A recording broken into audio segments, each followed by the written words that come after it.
Good evening, everybody. Welcome to Mahogany True Talk.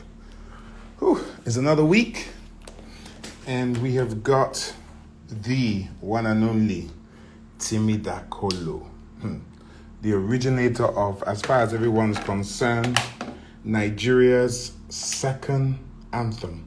In fact, some people call it the main anthem. Okay, but it's going to be interesting. I've been rushed off my feet. I had internet problems. Everything has gone wrong.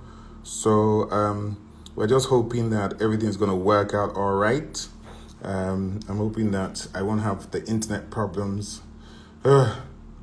It's stressful. Can you see I'm sweating? But anyway, it's going to be good. It's going to be a good show.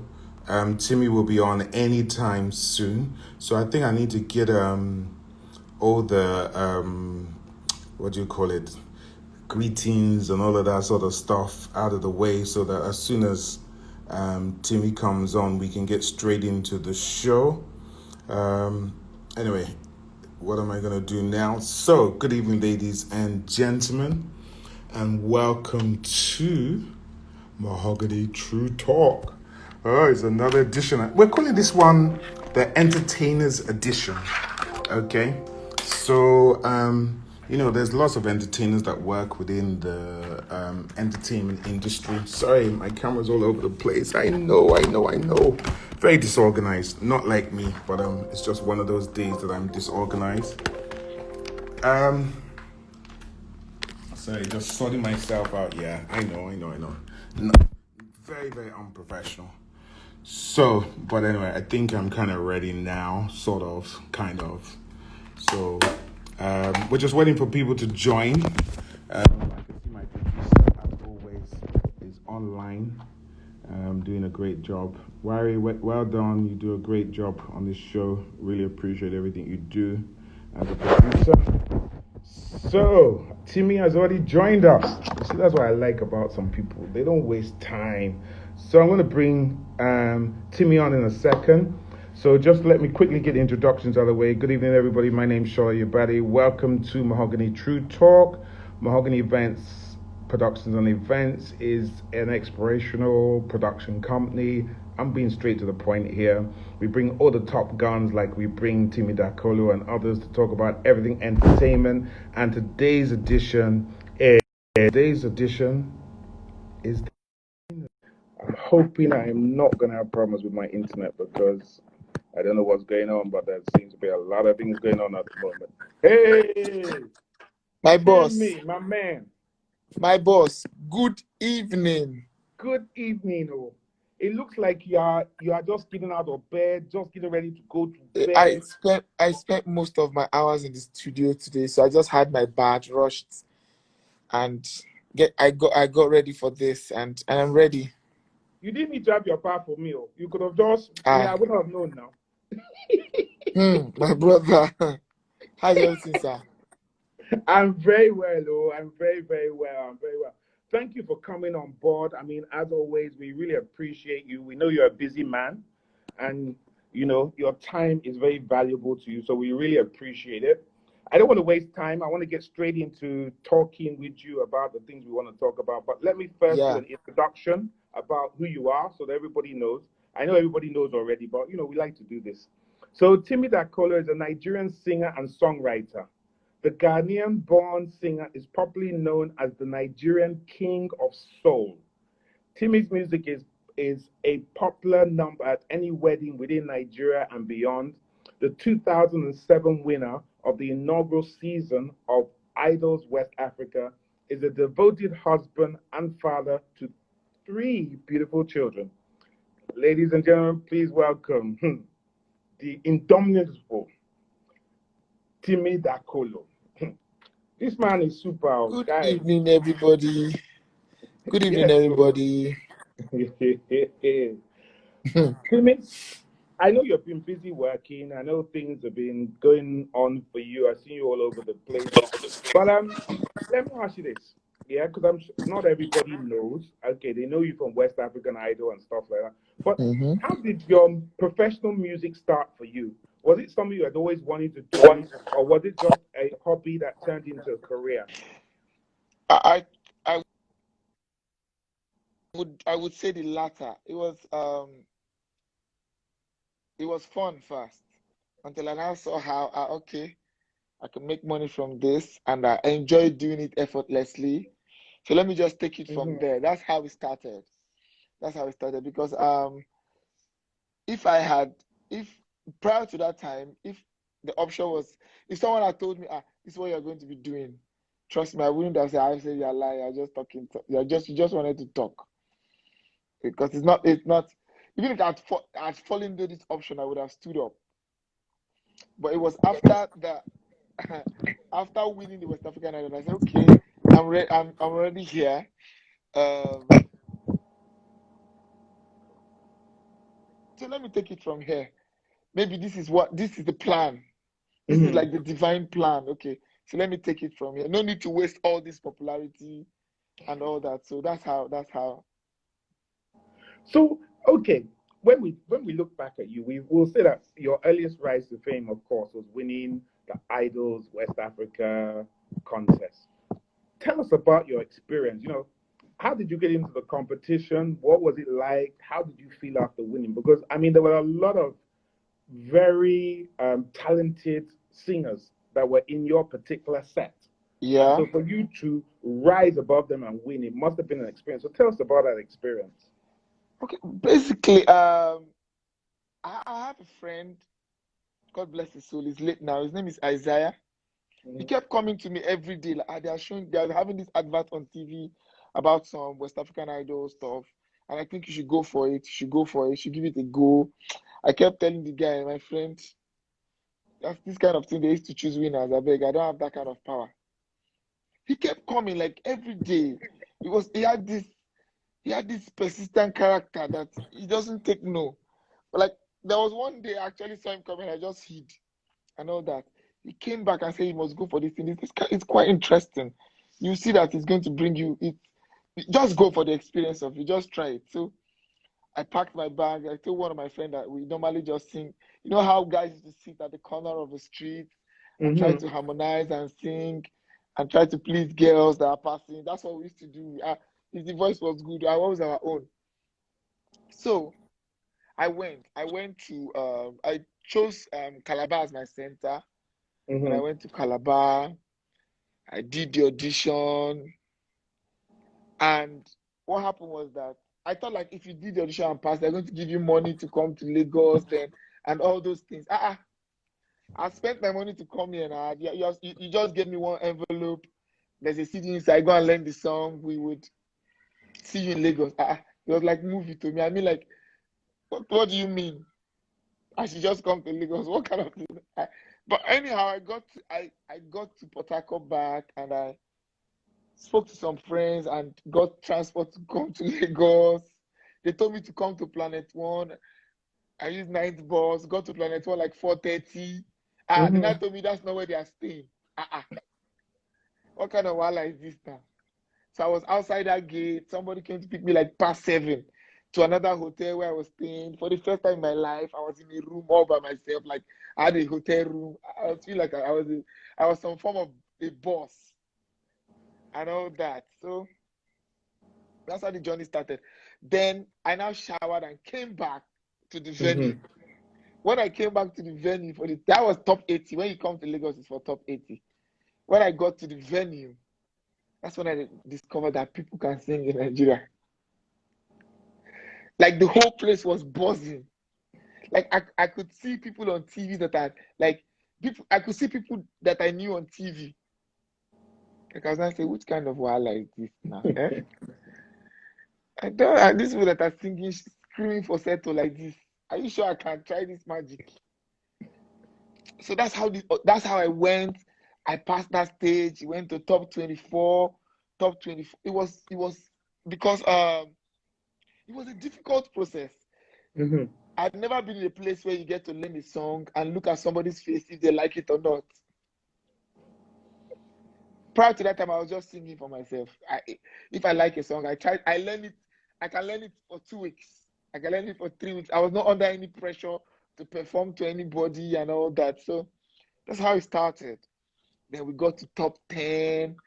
Then my friend, God bless his soul, Eric Arubai, He was like my closest friend during the Idols. Mm-hmm. We now told ourselves, okay, even if we don't win this show, they used to give weekly allowance. It was 10K. The weekly allowance was 10K. I used to say, let's stay as much as we can. This 10K, we'll collect it until the latter stage. So we felt like there was no winning for us. Like people were calling people to vote for them, and we didn't know anybody. We didn't have like those kind of people that say, okay, somebody else say, okay, I've sent 200,000, somebody should vote for you. Mm-hmm. I say, if they Wow. give me the 200,000, I've left this house. Me, I'll use my hand and leave this house. You know, you know that kind of, you know that you don't know anybody anywhere. So boss, you get what I'm saying? So it was we used to have some Formula Eric. The day before the eviction show, we used to have our pictures on the wall, Mm-hmm. like 10 of us. Then in the middle of the night, I wake Eric, or Eric will wake me up. Then we'll now go and bend somebody's picture. I said, the God have said this is the person that is going. It is to annoy people a lot. We don't say, we'll probably wake up late or later than the people that are there. So now someone will not see his picture bent. You now get angry and all that. But it's not everything that's going to say, we'll not say, maybe God is saying this is the person that we go and all that. And they were dressing us and we're keeping the clothes. You see, it was not the winning that was the thing. We just wanted, we came there to enjoy ourselves, collect our weekly money, go around, free food. It was free food, free clothes, free haircut, free massage. Never in my life have I thought like this kind of thing happened to me. So I was just collecting as much. I said, So when it got to like top 5, and I said, when we go out, people used to recognize me easily. Mm-hmm. Then I said, Timi, stranger will just see you. We voted for you. You have to win this thing. Oh, this your story inspired me. Oh. So it's from that time I began to say, maybe, just maybe, Mm-hmm. there's a victory inside. Prior to that time, we're just enjoying ourselves. So in terms of, I mean, maybe that was what helped you in the sense that you didn't take it seriously. So you just went on there. You were very natural. You were very free because maybe you just didn't give a damn. But if you were to look back at the contestants and the competition itself, because if you look at American Idol, you look at, it's a well-known competition, and people that have won it have gone to great heights. When you got into that top 5, though, and you started to realize that, wow, okay, I'm in with a chance. Did you now start to analyze your competitors? Did you do that extra that is needed? Because there's a lot of people that are listening to this thing here that they see you at the top and they think, okay, it was easy. But what was the struggle really like? Because I know that for a lot of these competitions, there's rehearsals day in, day out. You're playing with bands, you're trying to get the right key, the right tone, the right song. Producers are bringing their own into it, which you may agree with or you don't agree with. So give us a little bit of the nitty gritty behind the scenes of what it's really like. Okay, the whole week is filled up. First of all, it's not like you just show up on TV and sing. I think the hard work is behind the stage. Yeah. On Mondays, there's choice of songs. On Tuesday, there's haircut something. On Wednesday, there's pre-recording, like rehearsals, and there's interviews. Like it goes on and on until the day of the show. Like you don't have every day you're going out. It's one thing a day. It's either you're going for a press conference, you are going for the pre-shoot, you're in the interview, you're picking songs, and the thing is that most of these songs you don't know them before. Mm-hmm. So in the middle of all these other activities, you still have to learn your song. You still have to pick a key. You still have to look good. There's a lot that goes on. I think that's the thing, and it comes with pressure. And you're also in that moment, you're also thinking, what are my competitors thinking? That's right. How well are they doing in their songs? So it gets to put you under pressure. It's like there's someone chasing you behind. Like you can't slow down. Mm-hmm. You absolutely can't slow down. So you have to try to say, okay, I did this song this week. I can't do this kind of song this week. So you are going to you are creating contrast, but you still have to be in a place where people can still remember you. So there's a whole lot going on, and some of these people, they've done these things before. Some of your competitors were in a band, like a secular band that play in club and Right. all that. Mm-hmm. Some were already musicians. So you know that you can't afford to make a mistake. It was very intense. So who were the final two that it came down to? You and who? Can you remember? The final two was me and Omami. The final two. Oh, wow. It was I and Omami, yes. And so it's good to see how you and Omalmi have, you made a career out of it. You didn't just disappear and that was the end of it. So I mean, kudos to Yes, you. so You perform a lot at events. You are one of the few um, singers or artists out there that does live performance, because a lot of people don't understand that some people can sing, but they struggle to do live. I'm not going to mention any names on this one because you're here and they're your industry friends, but we know them. We know, Timmy, we know them now. This is true talk. We know how, we will say as it is. So a lot of them that really struggle to do live events. You do a lot of events, especially weddings. What's your preparation process like? Because weddings are stressful as it is. And my second part to that is, what is the difference between when you might do a wedding in terms of your preparation and your preparation for when you participate in a concert, a live concert, not when you're doing backing tracks? Okay. Basically, I believe as a person, yeah, as an artist, that your preparation is as important as the day you perform. Your preparations before the day of the event is as important as the event Mm-hmm. itself, if not more important. Because if you get it right, if you rehearse enough, if you prepare enough, it will show. Like I can actually tell you, if I sit down an event, a person that has not rehearsed, I can tell you this person rehearsed, this person didn't. Okay. This person left it to chance. This person, because it comes out. Like whether I have a show or not, I try to rehearse with my band. I try to put it together. I try to do this, do that, like this, that. And okay, let's we've done it like this before. Let's do it another way. Let's do this. Let's wood it. Let's leave the bride. Let's focus on the groom today. Let's carry them along. There are a lot of things, and the thing about live music is that it leaves room for flexibility. Okay. Explain. But if you are playing a CD, you can't say stop and start again. Okay. You get?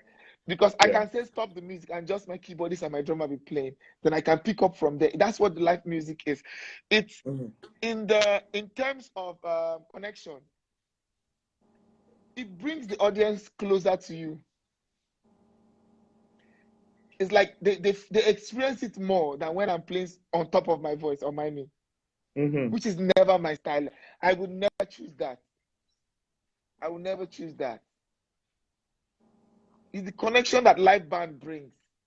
That, you see, when you hear live music that's even recorded live, you feel it more. Like if you hear Fela's music, you know that this one was recorded live. It has that connection with your soul. It has, it's like an unplugged session. Yeah. I get you. Yeah. I get you. Too much digital thing. It just makes you feel like let's just entertain ourselves and let us go. So Timmy, why do you think that But they shall in on Nigeria, the Vata because very soon. Welcome to it's our okay, Nigeria. we shall keep talking, don't worry, we have it all the time. So why do you think, Yeah. yes, like I said, you don't need to mention any names because you're in the industry, but why do you think that a large percentage of our artists are unable to perform live? They don't get it. It's a skill on its own. It's a skill on its own. If you don't get it, you can fake everything in the studio, but you can't fake everything live. A lot can enhance you. A lot of software can make you look good. But when it comes to life, nobody's helping you. If you don't have it, you don't have it. And if you don't put in the work, it will show. You will struggle. If you don't know how to stay on key, to show, nobody's going to increase the key for you, quantize something, pitch bend and all that. Nobody's going to do that for you. It is you against you. Everybody will know. You know how you go off key. Even a person that's not a musician, we say they will not know how to say what that thing is, but they'll say something sounds wrong.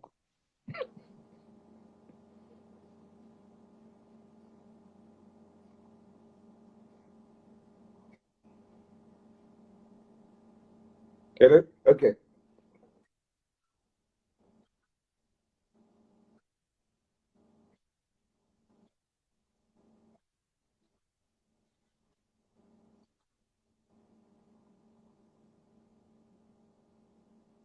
Okay.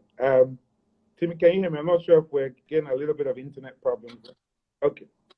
Yeah, but I can hear you. I can hear you. Okay. Like the church was like a preparatory ground for me. So I got it. I could hear it. I would go straight to the key.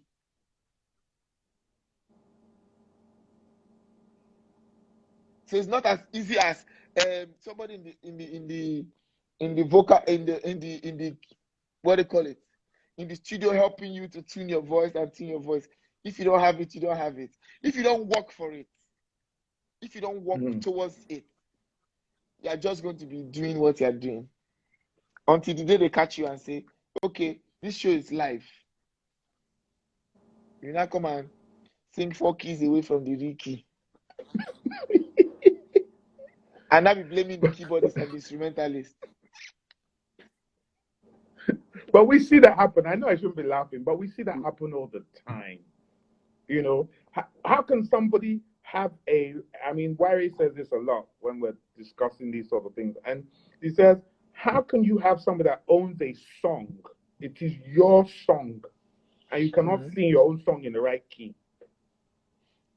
when you're doing live. Bros, the kind of magic that happens in the studio is a different thing altogether.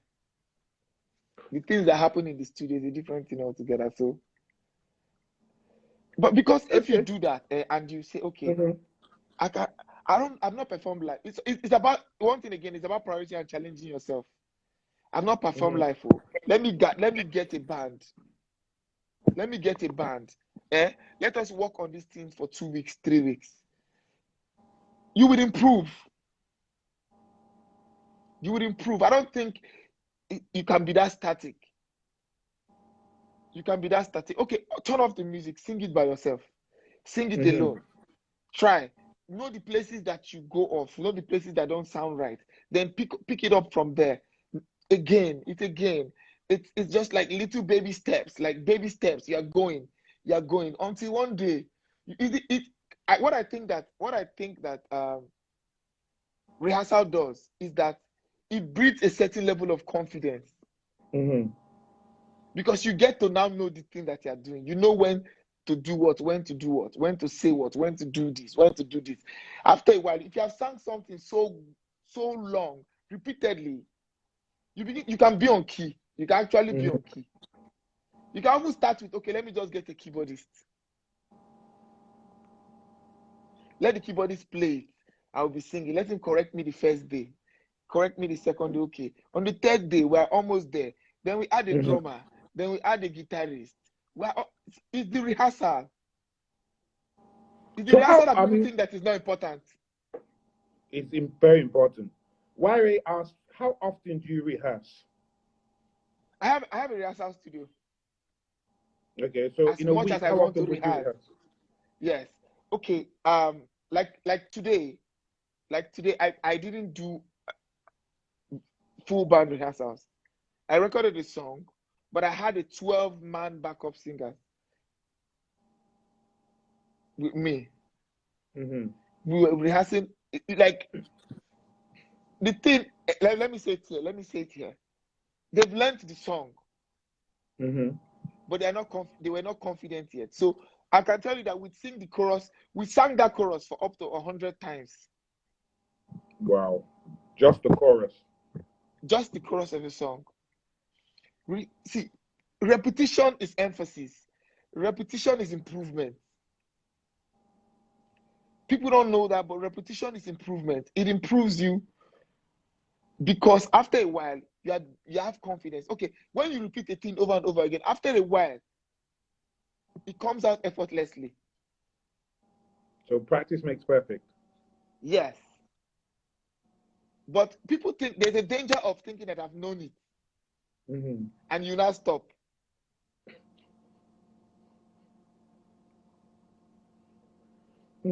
Very interesting. I mean, so I want to ask you some stuff about the business side, but talk generally. You don't need to talk about yourself specifically. Yeah. A lot of people that want to get into the industry, they see a lot of you guys, and I'm speaking generally here, jumping up and down, attending this event, singing at this concert, and they believe you're making tons of money. You know, they hear exorbitant fees that this person charged 10 million, this person charged 3 million, this person charged that amount of money. But what I was going to ask you now is, in terms of music, the business side of music, because if you look at, sorry, my question is going to be a little bit long-winded, but I want the viewers to understand where I'm coming from. In terms of making money in the business side of music, you cannot make enough money from live performance. I'm sorry, not live performance, from personal appearances. Okay? Yeah. So what are the other ways? So, I mean, of course, there's the new music, all the music channels are out there, Spotify, Apple Music, all of iTunes. But we also, there's two parts to this. What are the ways to make music? And what is the plans for how Nigerians are going to tap into royalties?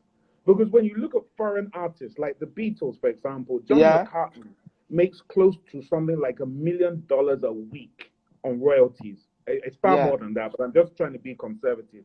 On royalties. Last year it was one of the highest earning artists in royalties. Yeah, and just from royalties.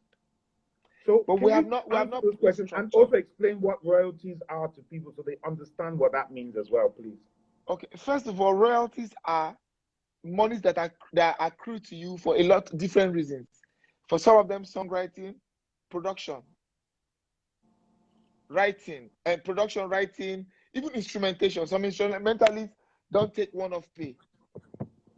It can be 0.00001 or 0.001% of that particular thing. This is even in the studio where it is made. You get? They take royalties for that. It's like publishing. To publish your music, like put your music out there. So when they play your music on radio, you get paid. When they play it in the mall, you get paid. When somebody remakes your music, you get paid. When somebody takes a part of your music and puts in their music, you get paid. When somebody say, okay, I like the guitar part of this song, let me hijack it and put in my song, somebody get paid. So in all of that's what royalty is. There's a way they used to calculate it, which I cannot explain entirely here. But in this system where we work, boss, we have no structure. That is our biggest undoing, that we have no structure. Because if we put a structure, if there's a structure, you can see that there's Koson, there's P-Man, there's one thing. Everybody's doing their separate thing. There's no one body that speaks on our behalf. Like in London, which I did the Christmas album. Yes. For you to call a musician to come and play for you, you have to call the body. Okay. You can't call a musician to come and play for you. They have a body. You call the body bills you, then send the person to you, then you pay the body. So you can't fight an individual, you are fighting an organization if you ever get into trouble. Yes. But we don't have that kind of structure here. But what we think that people that would have made more money if we had this structure in place. It's like there's no foundation. There's just a building, but we don't know what is right, what is wrong. There are some songs that I'm telling you that if we had a structure, the people that made those music, they can retire. We are 180 million people, or if not 200 and something million people.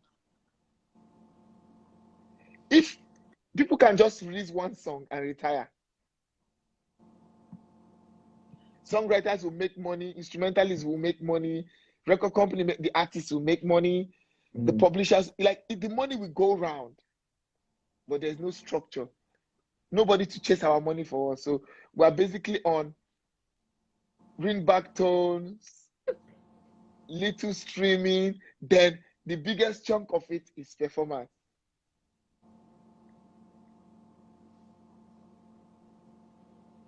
Nobody gives nobody royalties here. So it means that if you're an artist and you're not picked for personal performances, your ability to really make money. Nah, it's not gonna fly. Are you serious? Yes, it's not gonna happen. Wow. I think Timmy's just frozen for a second. Hopefully he'll come back in a second. Guys, we're just talking while we're waiting for Timmy to come back. I'm not sure if he's hearing me. We're just talking about royalties and how. Okay, he's come back. So it basically, before you froze, you were saying that if you don't do personal appearances, you're not going to fly. So how do you make your money? You're only saying it's through personal appearances? Yes, and endorsements. Endorsements. If you have any, yes. And abroad they don't really endorse musicians. People, yes. Very true, very true, very true. It's really sad about the situation with regards to royalties, because I remember I was watching an interview with Simon Cowell, who put together American Idol and all this sort of stuff, and he said, number one rule: if you are a record label owner, you are a producer, you're a musician or a singer, he said, always make sure you are listed on every single track that is produced on someone's album. And he will say, he will come in, and all you might do is hit a keyboard and go ping, and say, add that to that track. And he gets listed as a writer or as a producer, songwriter, producer. That's all he does. He might just come in, ping, and that's it. So in Nigeria, we don't have that. But there's a lot of artists out there. So how are they surviving, Timmy? How do they live? I can't tell you. I don't know. It's especially in these times. It's really more difficult. Yeah, this whole what do you call it? COVID time, where there are no shows. It's really hard for a lot of people, because I don't know how. Especially if you not put your house in order. It's really hard. Even in times where there were no this kind of situation, the competition was stiff.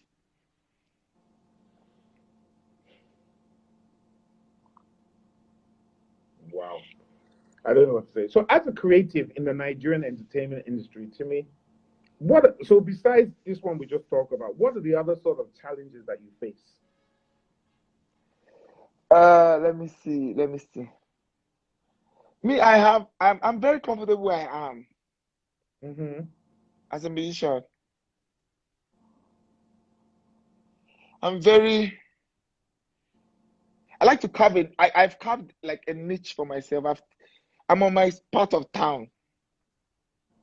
Like when I want to, I try to make my song to, like, okay, in 10 years, what sense would this song make? Would it be here? Like, I always keep that at the back of my mind as I go. So basically, First of all, at some point I got discouraged. Like, okay, Timi, you can do this thing that everybody's doing.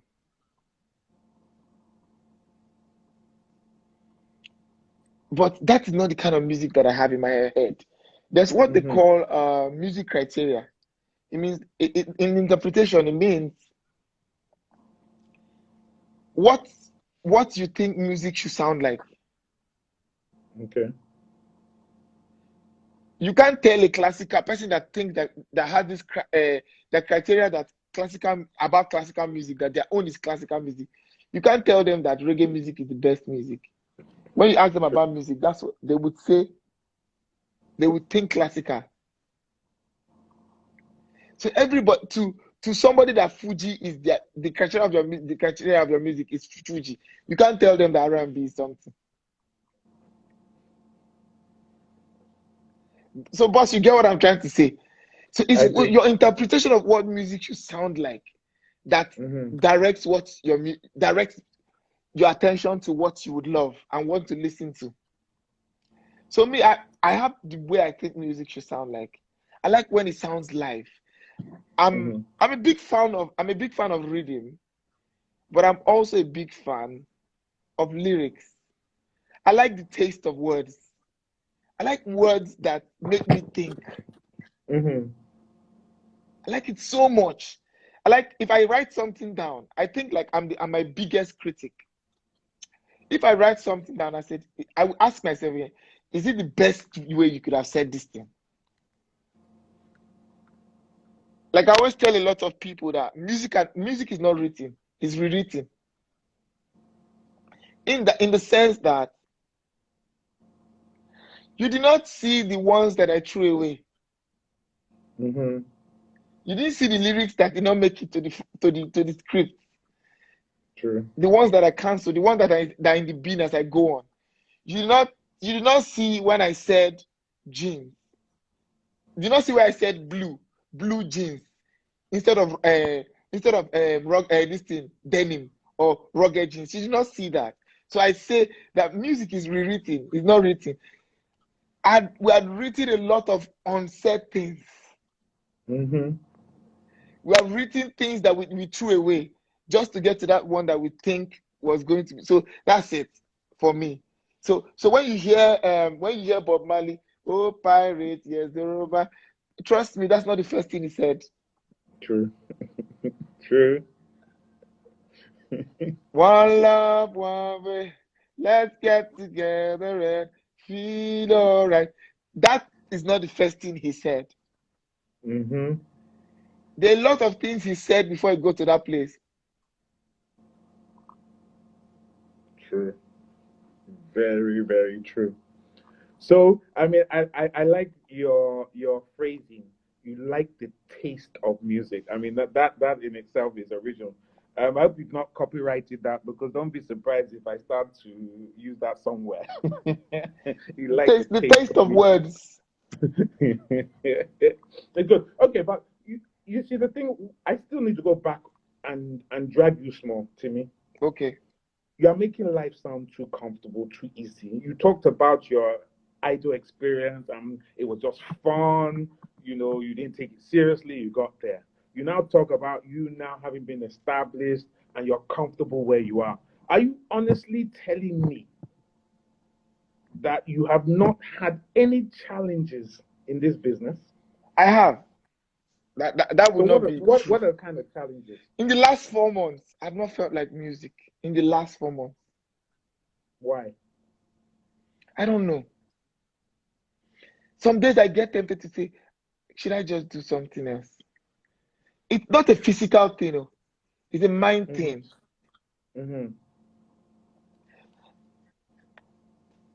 I invited somebody to the studio today. One guy, I met him, I invited him to the studio. I told him today that some days I get lost. Some days I'm a genius. Some days I incredibly surprise myself. But every day I think, but you will not know.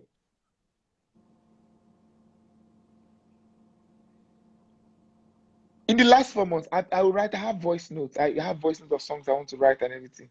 But I was tired. I guess it was the moment. I guess it was the things happening. I was not moving around too much. It was affecting me. Okay. So I got really tired. Boss, I'm telling you, I got really tired. I felt very uninspired. I could walk from my normally I could walk if I walk down my stairs, I can find you a melody to anything that you say. And you would like it. But I lost that part of me. I lost, let me tell you now, I forgot who I am. Who I am. I forgot. Like, you know how things you would, like self-pressure Yeah. would make you forget who you are and what you're capable of. Life can come hard at you, and that will happen.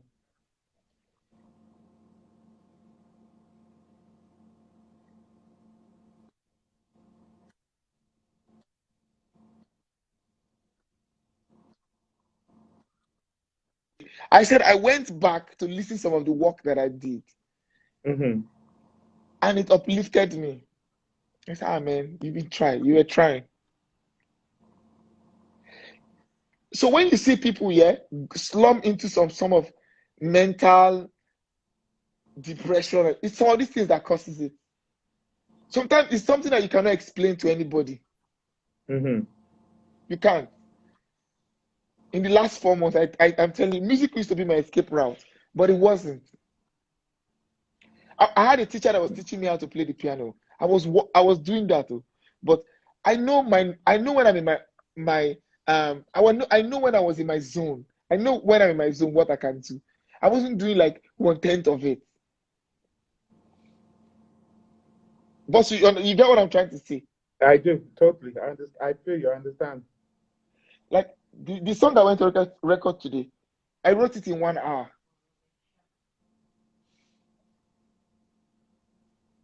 I wrote it in 1 hour, and that was a Sunday. I was about to have my bath for my son's birthday, and boom, boom, it came to me like. And I read books. Like, okay, let me show you. I'm reading a book by Robin Sharma. It's called The 5 a.m. Club. Okay. I'm reading this Atomic Habits. And don't mind me, I think I'm crazy. I'm reading 2 books at once. Okay. So these things happen. You are not always in your best. There will be days when life will come at you. There will be days when excuses that are valid would show up at your doorstep. You will not even remember who you are. You can't put one thought on top of another one. There were days you would doubt what you can do. Like, who am I? Why am I even doing this music, Seth? Where does it lead?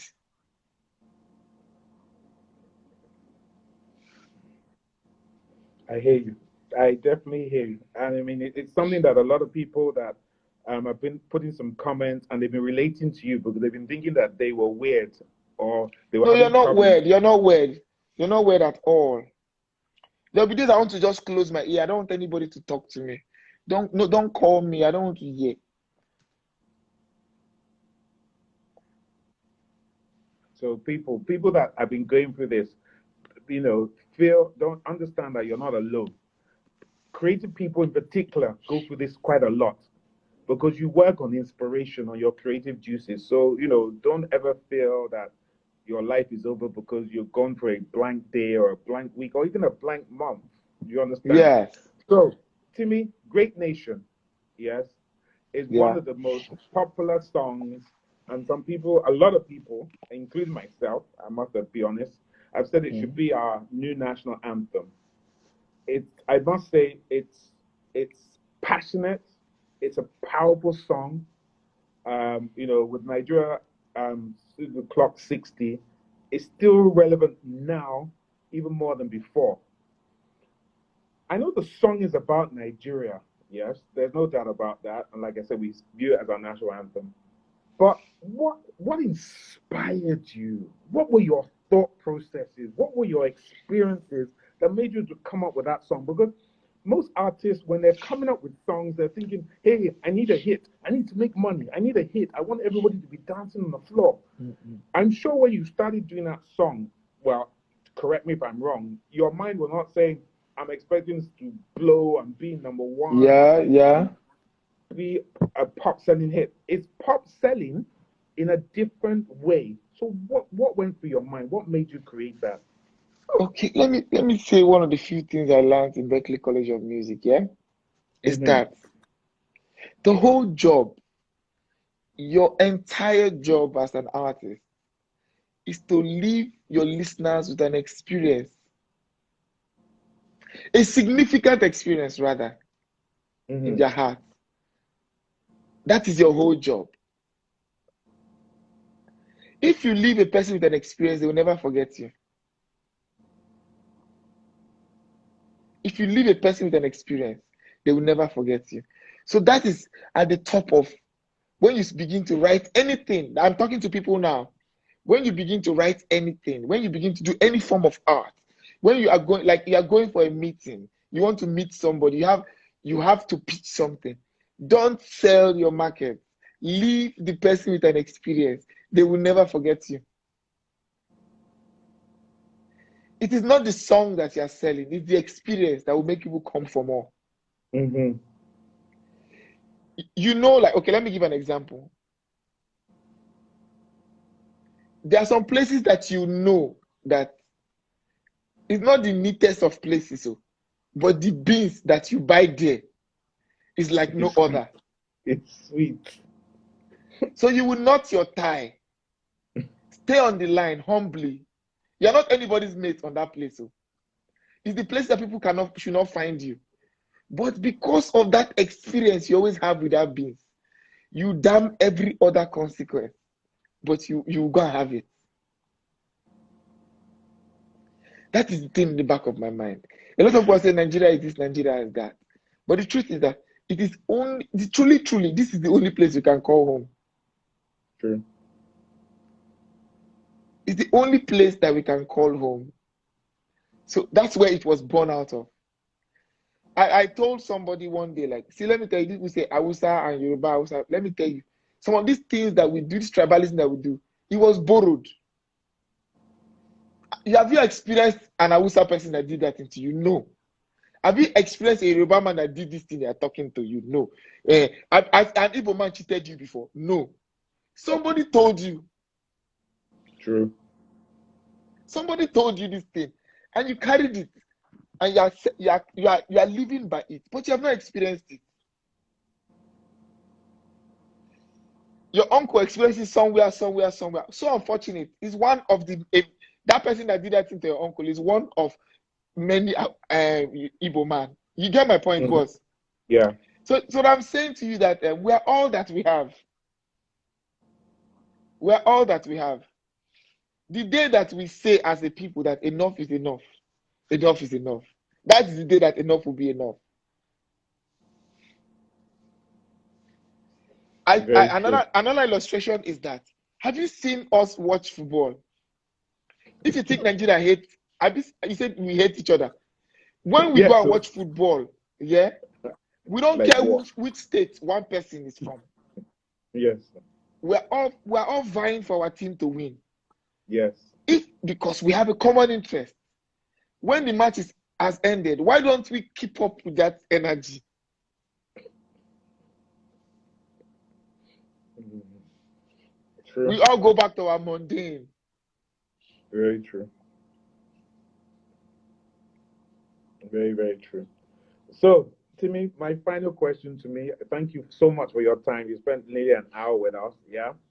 As I would like to do with my guests on the final question, I like to open up for you to say anything you like to say, projects you're working on, advice you want to give. There's a lot of comments here from people that are singers, artists, musicians Yeah, that have been watching it as well. And I've been sorry if I kept reading out their comments, it would have affected our flow. But yeah, I mean, there's yeah. so many comments from people that have been relating to what you said, have appreciated what you have said, You've given them inspiration. So what? Just whatever you want to say for the next 5 minutes or so, either about encouraging them, things you've gone through, projects you're working on. Please, the floor is totally yours. Okay.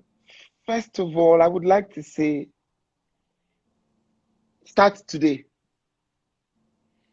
Whatever you want to be, start today. Mm-hmm. You are not late. You're not late. Don't let anybody tell you that time has gone and time has this. Start today. The reason why you should start today is that if you start today, don't learn to see the thing that complicates our life is that we like to learn plenty things at once. We like to do too many things at once. You know Mm-hmm. that if you learn one thing concerning your field every day, one new thing every day, in 365 days, you will have learned 365 new things. And there is no how you would have been the same. You will be the same person. If you Mm-hmm. learn one, I mean like one thing a day, one, not two, one thing a day, in 365 days, you'd have learned 365 new things. Just imagine doing that thing for 3 years. People will now say, there's something different about this person. No, it is not by chance. It's that you have put in the work. There's no shortcut to this thing that we are talking of. True. There's no shortcut. It's not late. It's just that you are giving up. You know that our excuses are legitimate. Nigerians have legitimate excuses. Why they should not do something. You don't have time. You say you don't have time. You don't have time. But you're in 5 WhatsApp group. You are checking people's status. You're always on Instagram. Do yourself a favor. Think of you in the equation of your life. You matter. You do this thing long enough that you cannot be ignored.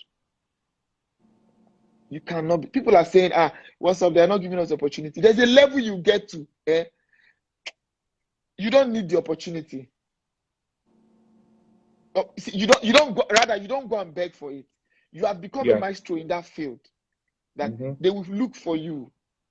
You get? I used to give an example, like there's this show they used to do in December before. The first 3 times they did that show after West African Idol, they not give me money the first day. The first time they gave me hotel. The second time they gave me hotel. The third time they gave me 100K. The fourth time they paid me 1.5 million. Wow. You see the difference because I've learned my trade and I'm in people's faces. So it's that there's no shortcut to this thing. Another thing that I want to say is that writers write, singers sing. Boss, you understand what I'm trying to say? Mm-hmm. Do the thing. It is in the doing that you will learn. Yes. It is in the doing. It is not in the wishing. It is in the doing the job that you will learn the thing. It's in the doing. True. Don't just wish every day. My grandmother used to have this problem of saying, I will build them tomorrow, I go build them tomorrow. Now I make the vulture no get nest. In the situation of this thing, I will do it later. See, a friend of mine, she was saying it jokingly, but she said procrastination. We think procrastination is not doing something. Procrastination is having so much to do and almost not doing any of them. That's what procrastination is. Procrastination is not, I will do it tomorrow. No. It's that you know that you have so much, you have put so much on your plate that you, at this point in time, you are doing so little because you want to, you're like sliced bread now. You have weighed yourself so thin. So when you see the task before you, hey, I have this so much to do, and you do none. Mm-hmm. That's another part. Writers, if you want to be a writer, write. If you want to be a singer, sing. If you want to be a keyboardist, practice. It is in the doing that you learn. It is not in the wishing. True. That's another point. Another point is that don't learn something. Don't practice until you know it. Practice until if they wake you up from sleep. Do this thing. You can do it. It's in your bloodstream. It's you now. It's like ironed into your soul. Don't like when you learn a song and you get it, you stop. No, that's not when to stop. Give it another 300 practice. Give it another 300 times. You see that is where that's the difference between I know it and I'm an expert. That's right. It's in the extra. It is in the extra. It's not the. Don't be comfortable in knowing. Be comfortable in becoming one with the thing.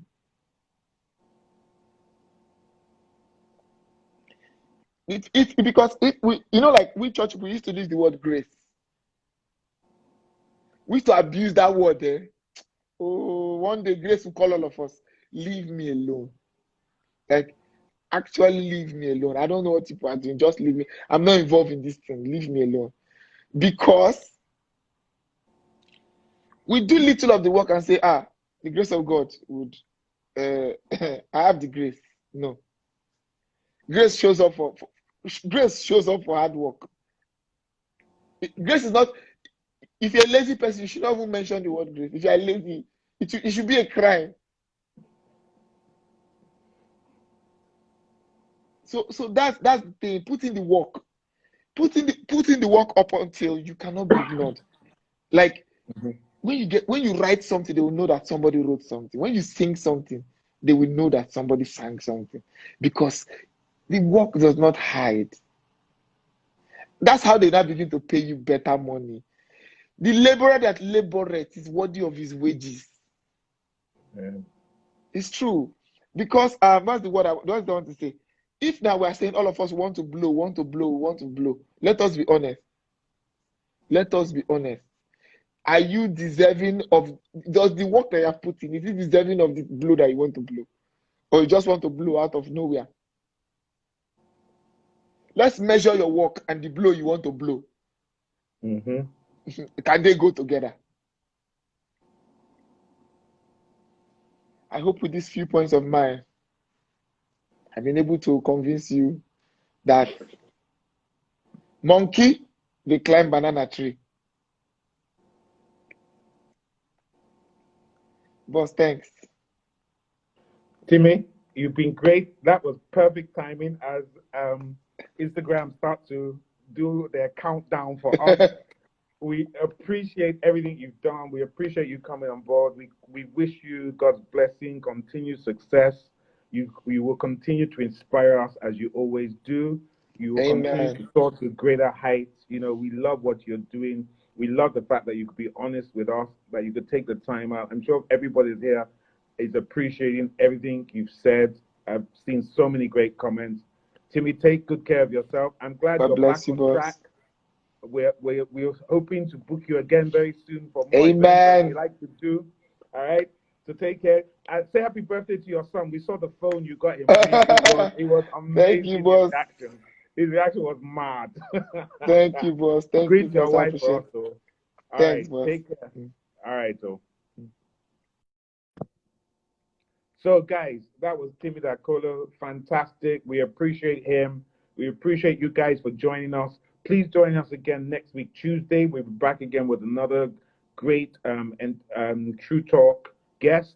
We're here again on Thursday. We have a great guest on Thursday. You cannot miss that on Fashion's Finest Africa. Please remember to stay safe. COVID is real. Social distancing. Wear your mask and take care of you.